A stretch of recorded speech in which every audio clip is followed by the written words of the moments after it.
तो today topic of choice is a post operative and wound infection.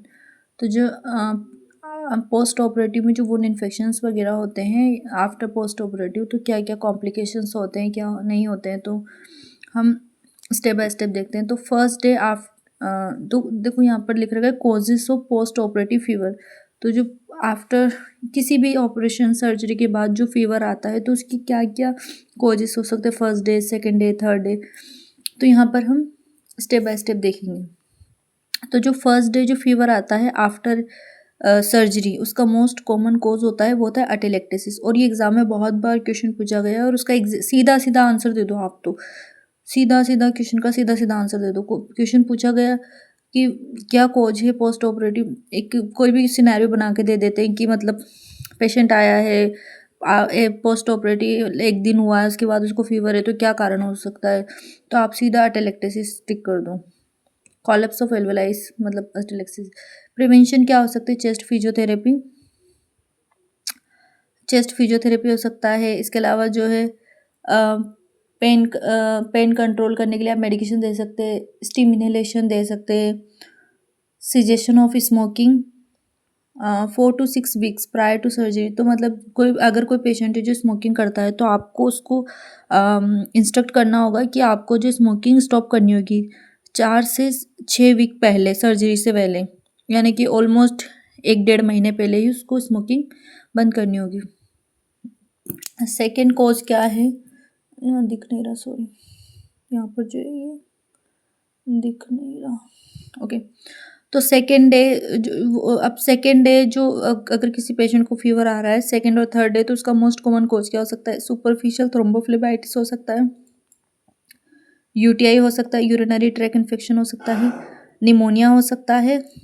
तो these are the causes of second और third day fever. फिर आता है post operative fever, fourth and fifth day of fever अगर है तो क्या मोस्ट कॉमन कॉज हो सकता था, SSI मतलब surgical site infection, surgical site infection यानी कि wound infection with in 30 day after surgery. अच्छा, ये मतलब इसमें भी हाँ, अगर जो किसी भी सर्जरी के 30 दिन बाद तक भी अगर इन्फेक्शन हो रहा है, यानी कि वो सर्जिकल साइट इन्फेक्शन है, और अगर इम्प्लांटेशन हो, जैसे हर्ट इम्प्लांटेशन हो, कुछ भी मतलब इम्प्लांटेशन हर्ट में ट्रांसप्लांट हुआ है या कुछ भी इम्प्लांट होता है ना, लाइक कुछ भी, जैसे हर्ट में कोई स्टेंट वगैरह लगे हैं, तो अगर उसके 1 ईयर के बाद भी अगर इन्फेक्शन हो रहा है तो भी उसको हम सर्जिकल साइट इन्फेक्शन कंसिडर करते हैं। यहाँ पे लिखा ना, और 1 ईयर आफ्टर इम्प्लांटेशन।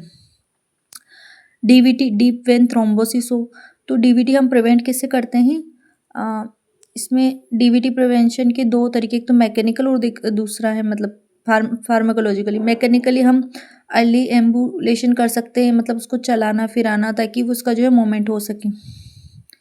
और दूसरा है यहाँ पर जैसे कि लो मोलिकुलर वेट हिपैरिन, मतलब लो मोलिकुलर वेट हिपैरिन हम उसको देंगे sixth day after post operative. तो फीवर होने का कारण होता है बर्स्ट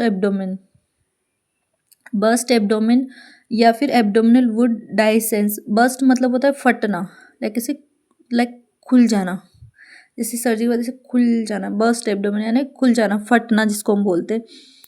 और इसमें या फिर एब्डोमिनल वुंड डाइसेंस मतलब खुल जाना।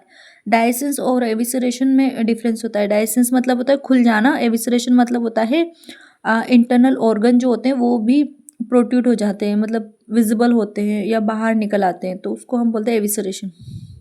इसका मैनेजमेंट क्या है, बेगोटा बेग मतलब क्या होता है, जैसे अगर फॉर एग्जांपल वो जैसे मतलब एब्डोमेन बर्स्ट हो गया तो आपको विजिबल हो रहा है, तो आप क्या करेंगे, यूरोबैग जो होता है ना, यूरोबैग की जो थैली होती है उसको कट करके एंड उसका वो बना, उसको कट करके ना इसके ऊपर, मतलब जो वुंड है वो जो भी मतलब एब्डोमिनल बर्स्ट हुआ है जो भी कंटेंट दिख रहा है उसके ऊपर लगाते हैं, तो उसको बोलते हैं बेगोटा बेग। ये इमेज आई थी, बेगोटा बेग की इमेज आई थी नॉर्सिट में।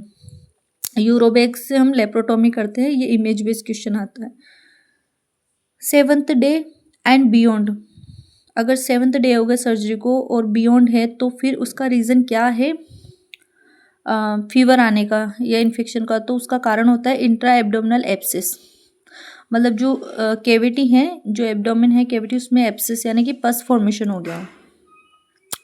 यहाँ पर लिखा है most common site all over. Most common site कौन सी ऑल ओवर जहाँ पर एब्सेस होता है? तो पेल्विस या पीओडी यानी कि pouch of Douglas. Pouch of Douglas होता है। पाउच ऑफ डकलस जो होता है ये मतलब रेक्टम और पोस्टीरियर वॉल ऑफ वेजाइना। जो विजाइना होती है ना हमारी, विजाइना तक माना जाता है। मतलब ये एक डायग्राम होता है जिससे पहले ब्लैडर होता है, फर्स्ट ब्लैडर होता है, देन फिर यूटेरस होता है। लाइक मैं कैसे बताऊँ, अभी तो मैं कैसे ड्रॉ करके बताऊँ, लेकिन जैसे लाइक फॉर एग्जांपल ये ब्लैडर है, फिर इसके पीछे यूटेरस होता है एंड देन फिर रेक्टम आता है। तो जो अब पोस्टीरियर वॉल ऑफ विजाइना होती है ना, जस्ट वहाँ से और रेक्टम के वहाँ तक मतलब ऐसे एक पाउच बनता है, उसको बोलते हैं पाउच ऑफ डगलस। उसमें अगर एब्सेस होता है, most common site in a spine पे supine position. Most common site in a supine patient वो होता है हिपेटोरेनल पाउच या फिर मॉरिसन पाउच।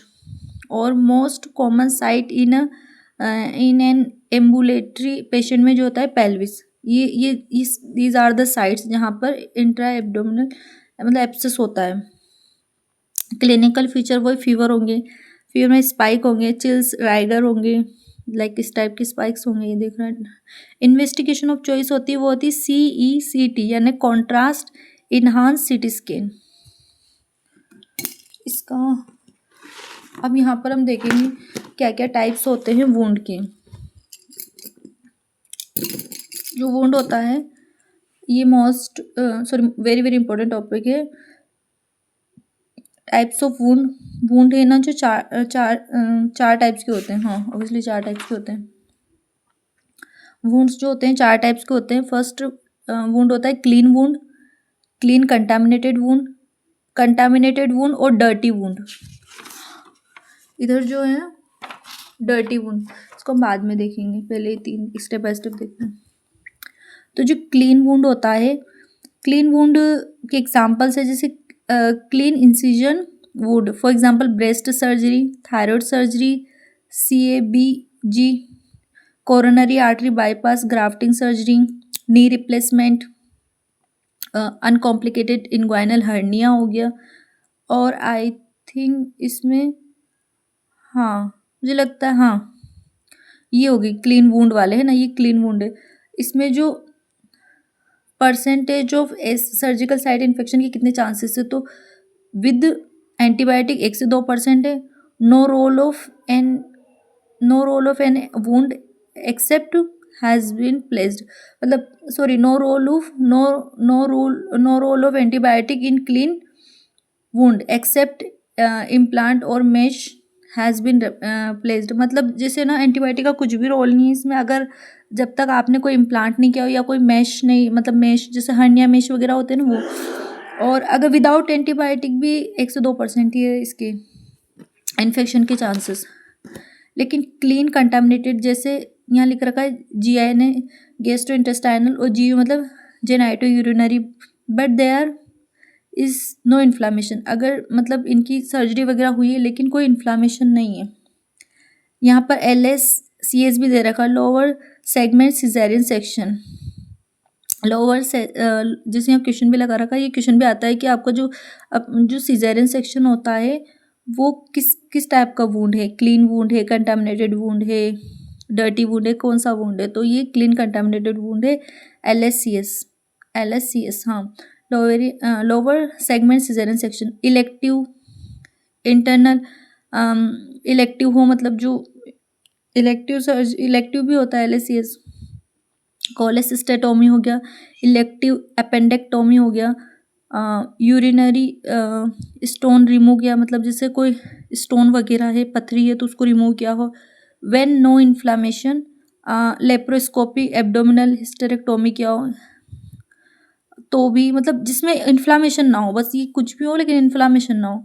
बोवेल सर्जरी हो, इफ़ देयर बोवेल प्रिपेयर्ड हो, तो ऐसे में अगर आपने एंटीबायोटिक दी है तो 3% चांस है इन्फेक्शन के, और अगर नहीं दिए तो 6 to 9% चांसेस है इन्फेक्शन के। कंटामिनेटेड वुंड, इसमें सेम है जीआई, गैस्ट्रोइंटेस्टाइनल और जेनाइटो यूरिनरी।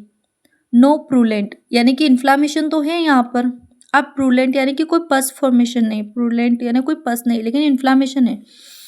तो ये हो गया कंटामिनेटेड वूंड। ये क्लीन कंटामिनेटेड था, ये कंटामिनेटेड वूंड है, क्लीन नहीं है, क्योंकि यहाँ पर इन्फ्लामेशन प्रेजेंट है लेकिन कोई भी प्रूलेंट यहाँ पर जैसे दे रखा है, कोई डिस्चार्ज प्रूलेंट नहीं है, पस नहीं है। तो नो प्रूलेंट यानी इन्फ्लामेशन प्रेजेंट है। Emergency cholecystectomy, emergency appendectomy if bowel open while operating a case of intestinal obstruction, open cardiac massage, these are. तो इसमें अगर आपने एंटीबायोटिक दी है तो 6% चांस है, और अगर नहीं दी तो 20% चांस है इन्फेक्शन की। अब लास्ट आता है 4th नंबर का, जो है डर्टी वुंड। डर्टी वुंड में क्या होता है, पस प्रेजेंट होता है ना, कि एप्सिस हो गया, पस प्रेजेंट है, ऑल एप्सिस है, जैसे पेरिटोनाइटिस है, फीकल कंटामिनेशन है, ओनली नेग्लेक्टेड ट्रोमा है, ट्रोमेटिक वुंड है, मतलब एनी नेग्लेक्टेड ट्रोमेटिक वुंड है, मतलब जैसे उसको नज़रअंदाज कर दिया गया किसी वुंड को, मोर देन 6 आवर। इसमें अगर विदाउट एंटीबायोटिक तो विद एंटीबायोटिक 7 से 8% चांस है, और विदाउट एंटीबायोटिक 20 to 40% चांस है इस सर्जिकल साइट इन्फेक्शन के। यहाँ पर एक क्वेश्चन है, जैसे कि well preparing elective OT list which case should be included first. अगर आप जो है इलेक्टिव मतलब ऑपरेटिव केस ऑपरेटिव की मतलब ऑपरेशन थिएटर में लिस्ट बना रहे हो इलेक्टिव केसेस की, मतलब जो आप पहले से ही इलेक्टिव मतलब इमरजेंसी तो आप अचानक सडनली आपको जो है सर्जरी करनी, लेकिन इलेक्टिव सर्जरी मतलब होता है जब आपको पास प्रॉपर टाइम हो और आप उसका लिस्ट बना सकते हो और आप फिर करो, मतलब अपने पूरी अपनी जो भी है उसके हिसाब से करो, अपने शेड्यूल के हिसाब से करो। तो जैसे इलेक्टिव में आप प्रिपेयर कर रहे हो लिस्ट को, तो सबसे पहले आप कौन सी सर्जरी करोगे, क्लीन करोगे, कंटामिनेट करोगे, डर्टी करोगे या कंटामिनेट करोगे।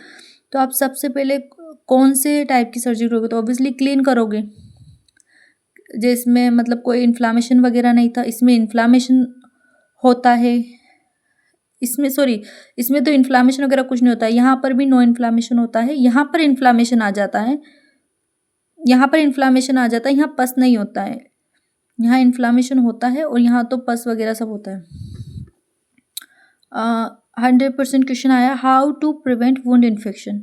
Most important factor hand washing, 5 moments of hand washing भी एक टॉपिक हो, और यहाँ से बहुत क्वेश्चन आते हैं बहुत बार एम्स पे। तो इसमें what is the 5 moment of hand hygiene.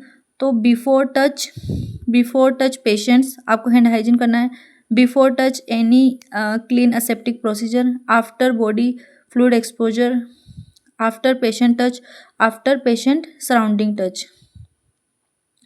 Clean part है ना एब्डोमिनल सर्जरी में, तो मेल पेशेंट में हम निप्पल टू मिड थाई करेंगे, फीमेल में हम इन्फ्लामेटरी तो फोल्ड टू मिड थाई करेंगे, और लिम्ब है तो टिल 1 जॉइंट अप। इसमें ओटी का टेम्परेचर नॉर्मली कितना होता है, तो वो 18 से 22 होता है, और ह्यूमिडिटी जो है 50 से 60% होती है। प्रिवेंट करना होता है hypothermia, hyperglycaemia, excessive bleeding, give O2 इन पोस्ट ऑपरेटिव पीरियड।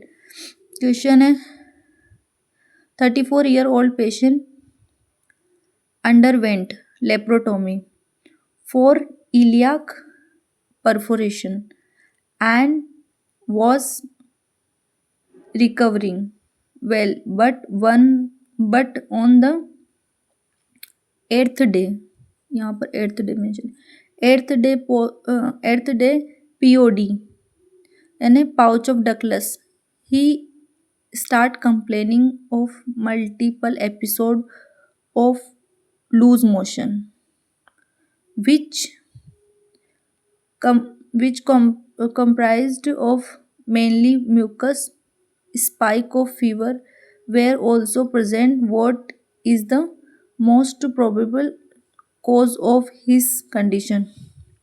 मतलब यहाँ 8th डे बोला है एक तो इसने, और 8th डे मतलब 7th, हाँ 8th डे पे आ रहे तो वहाँ पर तो पाउच ऑफ डकलेस में भी पस कलेक्ट हो रहा था, और यहाँ लिख भी रखा है I think 8th day post operative day, pouch of ductless नहीं है, पोस्ट ऑपरेटिव डे है, sorry 8th post operative day. तो आफ्टर पोस्ट ऑपरेटिव मतलब 8th डे पोस्ट ऑपरेटिव ही स्टार्ट कंप्लेनिंग, उसको मल्टीपल एपिसोडरी लूज मोशन, यानी कि उसको डायरिया हो रहा है, मतलब बहुत ज़्यादा उसको ना लूज मोशंस आ रहे हैं। तो और उसका फीवर भी यहाँ पर लिख रखा है ना, फीवर भी उसका स्पाइक हो रहा है, स्पाइक ऑफ फीवर। तो क्या रीज़न हो सकता है? मैं वहाँ पहले बता रही थी ना पाउच ऑफ डकलेस, तो यहाँ पर देखेंगे ये ब्लैडर है, ये ब्लैडर है, ये रेक्टम है, और यहाँ पर ये ब्लैडर है पूरा, ये यूटरस है। तो ऐसे अगर हम देखेंगे तो इस तरह से ये रेक्टम, तो इसमें जैसे मैंने बताया था ना ये एरिया पाउच ऑफ डकलेस होता है, यानी कि posterior wall of vagina and rectum के बीच में एक पाउच बनता है, उसको हम पाउच ऑफ डकलेस बोलते हैं। और यहाँ पर यूटेरोवेसाइकल बनता है, यानी कि ब्लैडर और उसके बीच में यूटरस के बीच में बनता है एक इधर उसमें। तो इसके ऑप्शंस हम देखेंगे। Option A collection in sub diaphragmatic space, collection in pelvis, option C urinary tract infection, और ऑप्शन डी अरे यार क्या है रे पोपट हो गया, गैस्ट्रोइंट्राइटिस, कभी कभी होता है प्रोनाउंसिएशन में प्रॉब्लम, गैस्ट्रोइंट्राइटिस है ना। तो इसमें हमने जैसे देखा था 8th डे पोस्ट ऑपरेटिव में जो भी फीवर वगैरह हो रहा था उसका रीज़न था कलेक्शन इन पेल्विस। यहाँ पर जैसे सेकंड में दोबारा बता देती हूँ इसका